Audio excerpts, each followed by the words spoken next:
On this van we did the exact same thing that we did on my original van because it really worked out very well. The kitchen sink and the faucet are mounted in the doorway so that the kitchen faucet can double as a shower. And we have a soap maker here, an extra large sink that you'll see in a minute. And then this folds down to create an outdoor cooking surface. And we routed the plumbing under the sink to the side so that you have all of this as usable space. This is for the soap dispenser, and this just goes into a bottle under the sink. Plenty of storage space for all your cooking gear and some food in here, all kinds of different stuff. And you can actually use this as a cooking surface, but you can also use this as a dining surface. If you get camping chairs, they're the perfect height for this height table. So one camping chair can go here and one camping chair can go there, and you can eat dinner right where you cooked it, outside. You don't have to set up any tables, you don't have to do anything. Cook dinner and be eating within 20 minutes of getting to your campsite. So this is the garage. One thing that I had on my original van that I didn't love was it was just all empty storage, which is great because you can customize it to however you want it. When I needed to get something out of one of the bins in the far back, I had to take out 3 bins just to get to it. So what I decided that I wanted to do on the next build was have actual heavy-duty 200-pound drawers under the bed. So each one of these drawers can hold 200 pounds worth of gear. And then we also have some cubbies for anything really that you use often and you want to grab. There's another quick grab cubby here. These are the drawers. I really like the idea of having drawers because it's much easier to get to stuff than pulling out all the bins. I had 6 bins in my last van. This one has all my camera gear. This one has like my backpack and all my camping gear. So you can kind of customize each drawer for a different activity. So you could have one for camping and hiking and rock climbing and all your outdoor gear. You could have one for camera stuff and one for repairs. Along the road you need to make repairs to the van or repairs to the inside of the cabin. So that's really cool. And then you could have one like miscellaneous one. This is where you fill up your water. So under the bed, under your head, there's a 20-gallon water tank. I also have a 2.5-gallon water heater. The total capacity of freshwater capacity of the van, which is like drinking water, 22.5 gallons. And you just undo this, you take your hose and you fill it up right here. That's pretty much it to fill up your van. It's that easy. You can fill up at campgrounds, you can fill up at friends' houses, you can fill up at a lot of gas stations, and rest stops have hoses where you can fill up with potable water.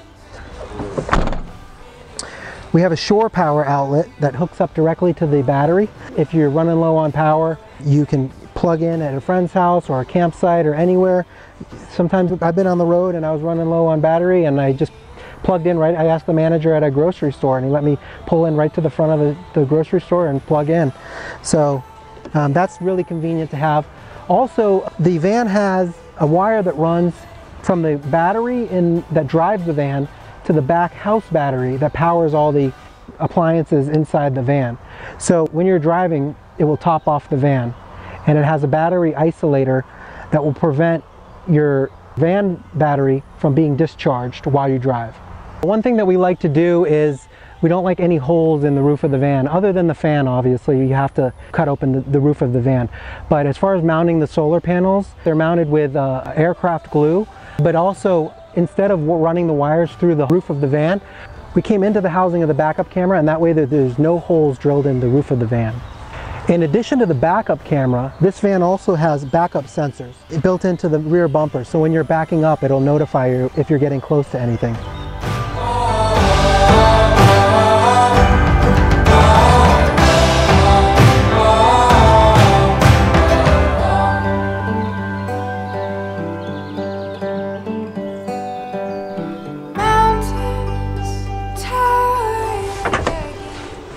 All right, so we're inside the van now, and this is the sink that I was talking about. The one thing that I didn't love about my last van was the sink was just a little bit too small. So we put in a bigger sink, same faucet. We actually put in a soap dispenser on this one because on the last van I had just a bottle of soap that I would, whenever I washed my hands, I'd have to like get it out of the cabinet and wash my hands. This is like much easier to just pump some soap onto your hand and not have to worry about getting a container out. It's very convenient. It's got a little whatever you want to use this for. You could use it for drying dishes. You could use it for holding your toiletries. You could use it for, you know, any kind of number of different things. Under the sink, it's got tons of storage space. We routed the plumbing to the side of the cabinet so that you have, this is for the soap dispenser. This is going to be routed, this will be routed over here to whatever kind of soap container you want. This is all usable storage space. One big thing that we're all about is maximizing storage space. So this is the button to turn on the water pump. You can actually leave the water pump on and it would be fine because the water pump is activated when you turn on the faucet. But we wanted to add in an extra switch just in case you have a backup way to turn off the water. So if you turn off the water, you can just turn it on by the pump. This is the closet that we built. We have a little mirror in here. I personally don't like having a mirror in my van. I didn't have one in my original van. This is cool to have if you're not like full-time traveling like I am, and maybe you're living in the city in your van and you have to go to work every day and stuff like that, where you have to kind of be presentable. It's nice to have a mirror. Up here we have, you know, just some shelving. These are some bins that you can put whatever you want in them. You can use it for however you want. This is kind of an example of how you might want to use it. We put an outlet in here just in case somebody wanted to put like an appliance in here, like a microwave or something, but didn't want to have it out in the van. A toaster would be really cool, like a NutriBullet or like a blender. You could think of a million different things that you want to plug in. You have an outlet in the closet, which is really cool. Maybe you just want to charge some camera equipment, and if you want to charge stuff while you're driving, you can't have your camera or your GPS unit or anything like on the counter because it will fall off while you're driving. So it's nice to have charging capabilities in cabinets, and you'll see something really cool in one of the drawers that I'm about to show you. This is the lower cabinet. In here we have the water heater. So this is a 2.5 gallon Bosch water heater, and you can get a good 5 to 10 minute shower or more off of that water heater, and you can wash your dishes and all that stuff. It really, really works great. It doesn't use up too much power. And then we also have a 2-burner camping stove, and we have a propane personal heating device, a Mr. Buddy heater. And when it's cold outside, you just throw that on the floor or on the countertop, and that will heat this van up in 5 minutes. It's really powerful. And both of those run off of these 1-pound propane canisters. And they sell a device where you can refill these up, and yeah, you don't have to throw them away. So we built this custom ceiling with like these wall slats, and we have 8 of these 3-volt low voltage DC lights in the van, which give a really nice vibe in the van because it's nice and bright and cozy inside the van. Here we have the bed. It's a memory foam mattress. It'll be 6 inches, super comfortable. We put in this custom wall paneling. It's real wood, beautiful gray wall paneling, super nice and high end. We also have 2 outlets, one here and one on this side. So you could use this one for, let's say you want to charge something like a bike pump or something in the back of your van, any kind of electric device that you need for like your gear or something like that. And then that one you can use to charge, maybe you want to charge your phone or something like that in bed, or an iPad or your laptop. You can charge it right there. And then next we have the drawers, so even more storage. These are all soft closed drawers. I'm putting some pressure on these and these won't come open while you're driving, but they're pretty easy to open and they're nice high drawers. A lot of drawers, when they build them a little bit lower, but these are the full 6-7 inch drawers. In this drawer we have something really cool. We have 4 USB charging ports. So if you want to charge your GoPro or your Garmin GPS tracking unit, any kind of camera batteries or anything that takes a USB, charge right here while you're driving, and you don't have to have stuff flying around on your countertops. Instead of putting more drawers, we put doors here. And our thinking behind that was, in this cabinet door, you could put like shoes, you could build a couple shelves in here, you could put more gear in here. On this side, we have a space for a toilet. Now this is just a regular camping toilet, but we built this specifically big enough for a 2.6 Dometic portable toilet, which would come up to about here, and that way your toilet's nice and tucked away. This cabinet you can use for pretty much whatever you want. You could use this for food or cleaning supplies. Right now we have this water tank, but that doesn't need to be in here. That was just an old water tank that we had and we just threw in here. If you want to have like backup water, I don't know that you would need to have backup water because you have 22.5 gallons for this van, so that's a lot of water. This is pretty much a general storage cabinet for food and cleaning supplies. This is just an extra work surface. This is quartz, a very high-end material, the same as the sink counter. This would be a little shelf for putting like little knickknacks and stuff like that on here. Cooking equipment, whatever you want. This is kind of like the brains of the van. So you have your light switch, you have your fan switch, you have your water pump switch, and your switch for your fridge. You have a couple outlets, you have a couple USB outlets, and then you have a car lighter charger here. We wanted to put lots of outlets in the van for people to be able to charge all their equipment. And this is the switch for the inverter. We have a 2,000 watt Renogy inverter. The whole system is Renogy. Renogy solar panels, Renogy lithium ion battery. It has a 2,000 watt Renogy inverter and a Renogy solar controller. Up here we just have even more storage. We wanted to add some kind of storage where it was like really easy to grab stuff. You don't have to open cabinet doors and dig in the back of the cabinet. Just kind of like really kind of quick grab and go stuff. Maybe spices up here, maybe cooking utensils up here, maybe some of your toiletries up here. Anything that you want to just kind of grab off and you don't want to have to open the cabinet door and, you know, move around all the stuff in the cabinet. These are kind of like movable. You can pull these out if you want to like look in here. We really like how this turned out with the quick grab everyday stuff. We have another cabinet up here, a nice big cabinet for getting blankets or pillows, you know, any kind of stuff that you might want to grab while you're in bed. So that's a nice little cabinet here. Here we have the fridge. And on my last van, I had the fridge on the floor. It wasn't horrible, but I always said that on my next van, or if I ever build a van for somebody else, I would like to have the fridge at eye level. Because every time you want to put your groceries away in the fridge, or every time you want to get something out of the fridge, you kind of have to like bend down or squat down, and why do that if you don't have to? So on this van, we actually put the fridge close to eye level. So, you know, you want to get anything out of the fridge, just right here. This van's great. It has a tiny little freezer, which if you want to put like ice cream, bars, any kind of frozen dinners, you can fit 4 cans in here, or beer bottles, or anything you want to fit in here. There's 4 of them, condiments, bottles, or anything like that.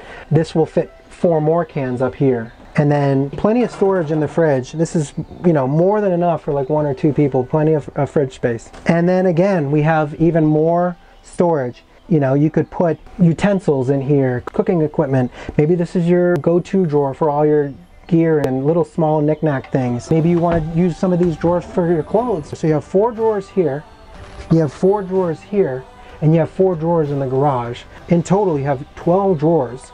8 of them are inside the cabin of the van. So that's a lot of drawers for a van. And you have a closet, and you have 2 cabinets. That's a lot of storage. And then you have an upper cabinet and an upper cubby. You also have storage over the driver's cabin as well. Another thing that I really wanted in my next van build was a dedicated workspace. So I don't know if you remember on my last van, but I had a Lagoon table mounted onto the bed, and every time I wanted to eat dinner or work, I had to swivel the table and lower it to get it into position for working or dining. And then every time that I wanted to use it in bed, I'd have to lift it and then swivel it. Really not a huge deal, but I really like the idea of having like a dedicated workspace. Whenever you feel like hungry, or whenever you feel inspired to work or write or do whatever you want to do, you don't have to set up the table and chairs and all that stuff. This table comes apart and you can store it next to the seat so that it's not in anybody's way. If you're in the city and you want some privacy, we have a curtain here, and it's mounted to a hospital track, which is really nice and slimline. If you're parked in the city and you want to work and eat, or you want general privacy and not have people looking in your windshield, this curtain is insulated as well.